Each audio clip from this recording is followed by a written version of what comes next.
el profe luchando, también está educando, la profe cantando, también está educando, los niños jugando, también están creando, la gente luchando, algo está cambiando. Nos vamos a México y vamos a escuchar a la maestra Tere Garduño Rubio, fundadora de la Escuela Activa PAI2, directora y maestra desde hace 44 años. También es doctora en letras y psicopedagogía. Y bueno, nos va a estar acá brindando un poco de sus reflexiones para pensar la educación en la infancia en este momento. Muchas gracias. Muchas gracias, Sandra. ¿Sí se escucha? Sí, se escucha. Bueno, agradezco mucho la invitación a este congreso tan esperado y bien, le decía yo a Luis en uno de los correos que esta es una revolución necesaria. Voy a compartir pantalla para poder expresar las ideas pues con la mayor agilidad posible. Permítanme ustedes.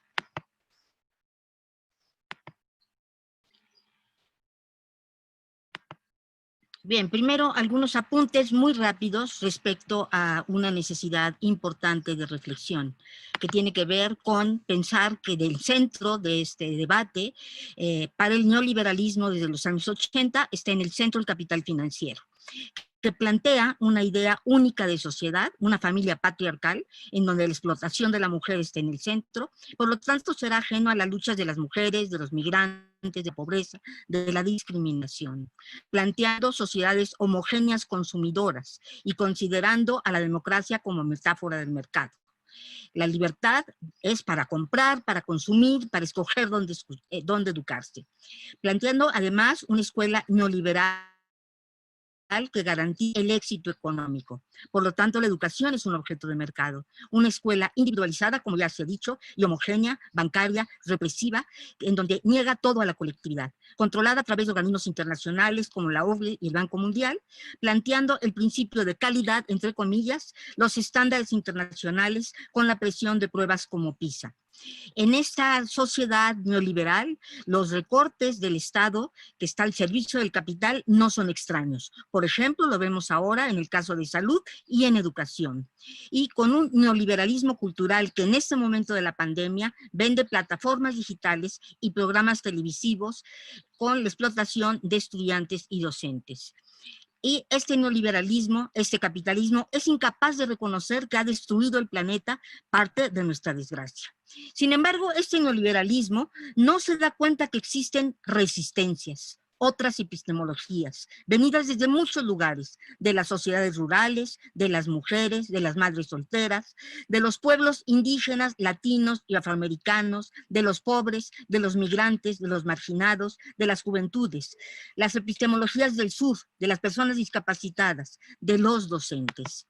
Quiero presentar 4 ejemplos de estas luchas que no son recientes, que tienen mucho tiempo, algunas en mi país y otras en otros países. Empezaré con la lucha de la Coordinadora Nacional de Trabajadores de la Educación, que desde 1979 lucha no solo por los derechos laborales, sino por otra educación, con sus diferentes secciones.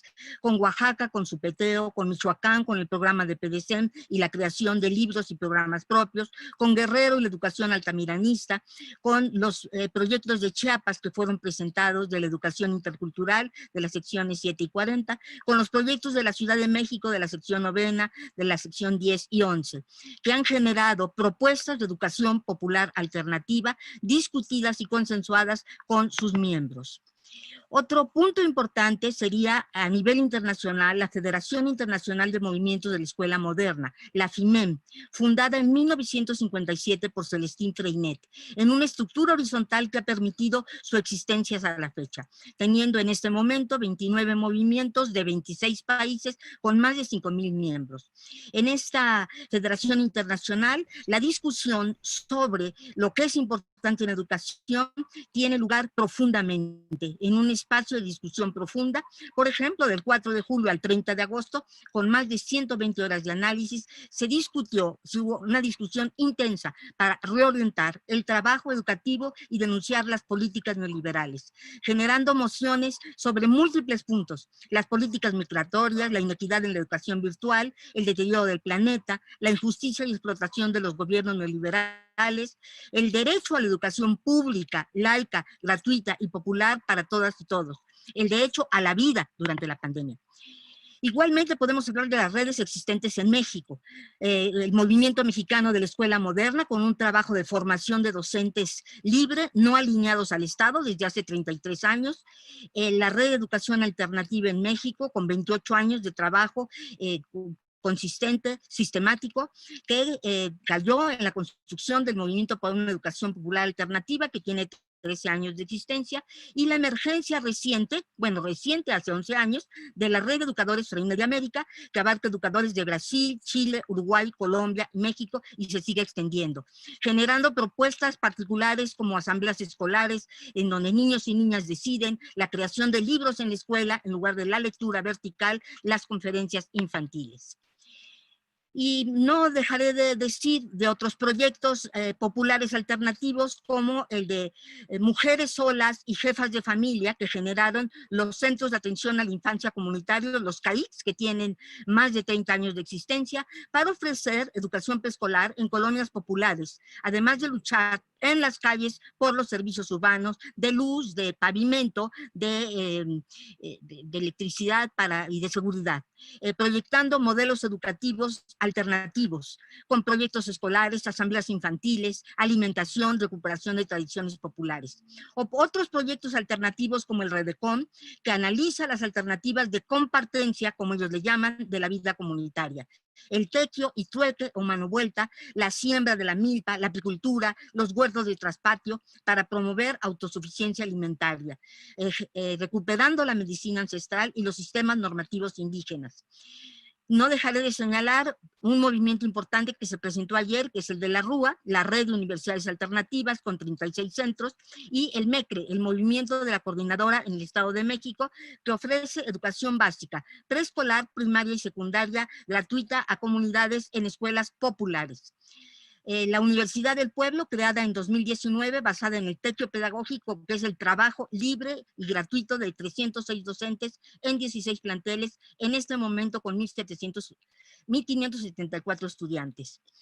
Y subrayaré finalmente lo que se ha trabajado en todos estos tiempos de pandemia desde un currículum alternativo creado por los docentes ante el desastre que significa el COVID-19, dando primeramente apoyo socioafectivo y generando resiliencia en la población a la cual tienen acceso a través no solo de pantallas como las que están ahí, sino de WhatsApp, teléfonos, cartas y muchos mecanismos para conectarse con sus alumnos, generando espacios para reflexionar científicamente sobre lo que pasa con la pandemia, qué pasa con las vacunas, generando proyectos y grupos de campañas de defensa del ambiente y el rescate de la cultura alimentaria familiar, generando huertos familiares, rescate de la tradición oral familiar y álbum de la vida familiar, así como experiencias de teatro virtual importantes.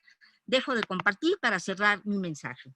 Bueno, yo quisiera decir que podría seguir hablando de muchísimos proyectos que han nacido en colectivos escolares, en comunidades con una fuerte identidad propia, autónoma y crítica, con docentes capaces de analizar su realidad y enfrentarla con instrumentos propios, y que han tomado decisiones ante currículums oficiales que perpetúan en la escuela la reproducción social del conocimiento, del capitalismo y del neoliberalismo, para rendir cuentas a un Estado rector, vertical y heterónomo. Estos docentes audaces, valientes, han enfrentado esta lucha. Estamos hablando de una verdadera revolución silenciosa, no solo en México, no solo hablo de México, hablo de muchos países, que ha tenido de diversos tonos la coloratura de la pedagogía, de la creatividad y la didáctica de la diversidad. Han generado no una propuesta única, no estamos hablando de un modelo único, estamos hablando de múltiples proyectos, tantos como comunidades diversas existen, para ofrecer una respuesta educativa propia ante las necesidades locales, siendo alternativas a la homogeneización que hoy quisiera imponer el mercado neoliberal. Este congreso... ¿Puede abrir la cámara, profe? puede abrir la cámara un segundito? ¿Así la ven? Sí, la tengo abierta. Ay, no estamos viendo. ¿Habrá algún problemita? Bueno, no, disculpe, continúe. Perdón, es que tengo un problema en mi máquina. Bueno, yo lo que quiero decir es que este Congreso da cuenta de este concierto pedagógico, de los trabajadores de la educación, de las docentes comunitarias, de las pedagogías populares, de las pedagogías feministas, de las pedagogías de la revelación, que se oponen de manera contestataria y constructiva a la imposición de un modelo único y privatizador de la educación.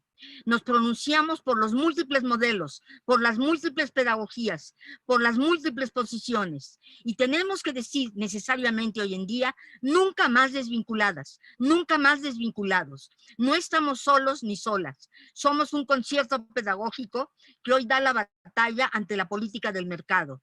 Emergemos desde todas las geografías, las economías, las realidades. Nos construimos día a día en las pedagogías de la autonomía, de la emancipación y de la liberación. Estamos hermanadas en la lucha crítica de la educación al servicio del pueblo, construida desde el pueblo. Y ahora, gracias a este esfuerzo colectivo, vinculados en las redes que pretendían controlarnos, que pretendían encarcelarnos, pero han servido para dar voz, gracias a un potente esfuerzo colectivo, a miles de docentes distribuidos en la geografía planetaria. Docentes del mundo, unidos. Muchas gracias. Muchísimas gracias, Tere. Del profe luchando